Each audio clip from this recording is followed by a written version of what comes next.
Hello, Sanae. Nice to meet you. Hello, nice to meet you too. It's an honor. I'm a big fan of Oh, of thank you so both much. Mundo and Vive la Voz.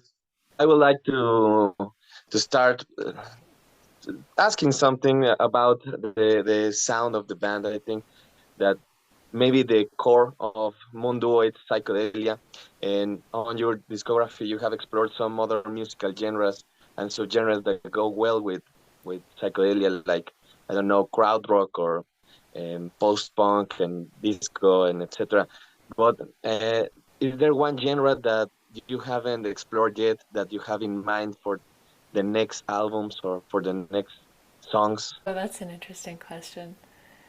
Um, well, I think with Mundo, it's sort of an open question. I think were interested in using our last album. We sort of used disco as an inspiration, um, and I think we'd be interested in taking that as a jumping off point for what we do next. But I'm not really sure. I think we're still asking questions about what that means and where that's going. Um, for Vive la Void, I think it's something I haven't really touched on, but that I would love to incorporate somehow is like ambient music or new age. That will be really cool. I think actually Vive la Void is kind of ambient in some points. It's like Yeah, it have these passages, the very, I don't know, dense music, but really that goes through. I think that's always been a little bit sort of circling that project, but I'd like to lean into that a bit more. What's the latest non-musical influence that have changed your perspective on music? Maybe not only on Monduo, in general, or in your other projects. That's a great question. I would have to say the forest. During the pandemic, being home in Portland for such a long time, there are the most beautiful forests in Oregon.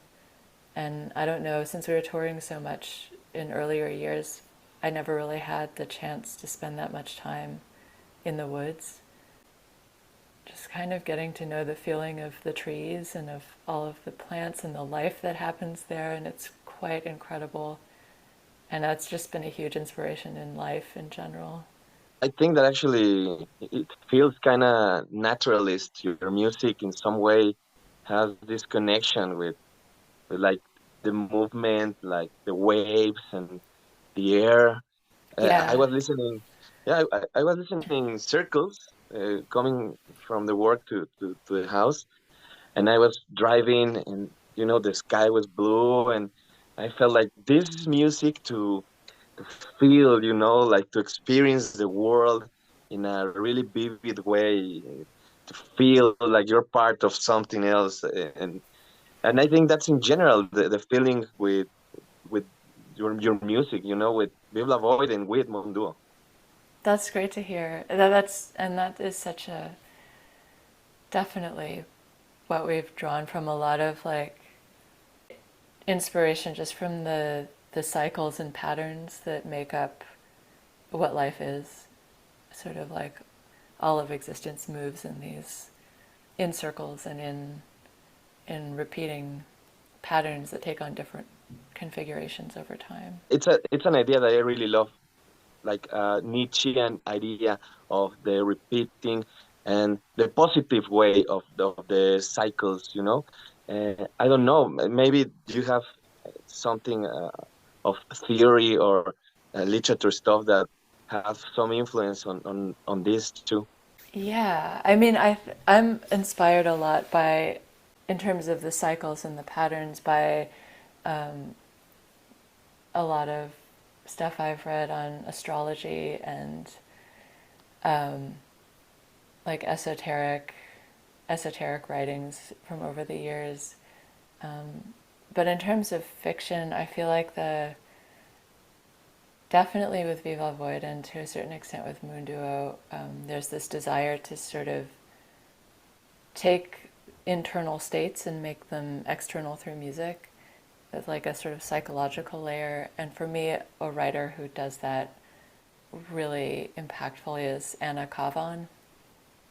She writes this really unusual, like experimental, sort of psychologically surreal literature, and that's been a big inspiration as well. Are you reading something nowadays, like Yeah, while you're on tour? I'm reading this Polish writer named Olga Tokarczuk. Um, this huge book. It's her latest book. It's called The Books of Jacob. Um, I think she's a fantastic writer. And I just finished reading Moby Dick, which I'd never read before, which is a really wild book. I know it's complicated, but do you have a favorite album of your own discography? That's a good question. I don't think I have a particular favorite. I have really different relationships with all of them because they all came from like a different space and a different time. Um, and they sort of mean different things. It's like trying to pick a favorite child. I don't know. How much do you feel your songs change between the work that you do on the studio versions and the live versions when you play it? And is that important for you? I think playing the music live, we always try to make sure there's space for it to evolve from what it sounds like on the recording. We sort of like start from what we did on the recording, but then allow for the live version to be its own creature. Mm. It's more fun to play that way when you sort of like open the door and let like we do a lot more improvisation in our live sets, and it's nice when the door to unexpected things can be open in a live scenario. Do you enjoy more to be in the studio or to play live?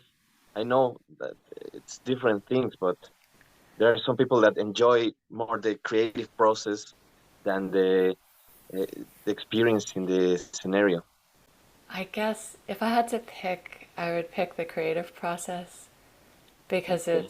there's so much discovery, and it's like so exciting, and it can be so um, it can be really dramatic sometimes, and like you can get really frustrated or really discouraged, and then you find something new, and it's a really amazing.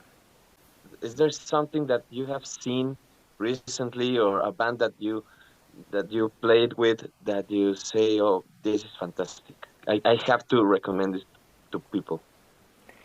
We were touring constantly for about a decade, and then since the pandemic, we've been very quiet.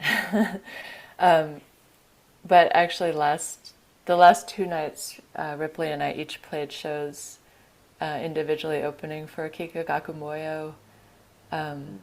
our friends, this amazing Japanese band, and I have so much love for them. I think what they do musically is so special and unique, and I would recommend them to anybody. Do you have a plan of a second album of Vive La Void? I do. I'm working on it now. Ah, great. There is something there is something that we should know about it. I don't want to say anything Okay, just now, perfect. but it's cooking on the stove. There to be a surprise. Yeah, I have one last question. Is there something that no one asks you and that you think people should know about you? that's a good question. To be honest, I can be a pretty private person, so I'm Okay. not usually thinking of like things that I'm dying to shout to the world about myself. But yeah, I don't think I have a great answer for that one right now.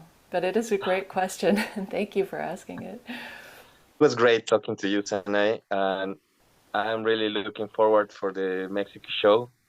Thank I you. know it will gonna be great, and for the next Vive La Void album too. Thank you so much. It's nice talking to you too. Yeah, thank you for your time. And yeah, I look forward to meeting you. Ciao. Ciao. Take care.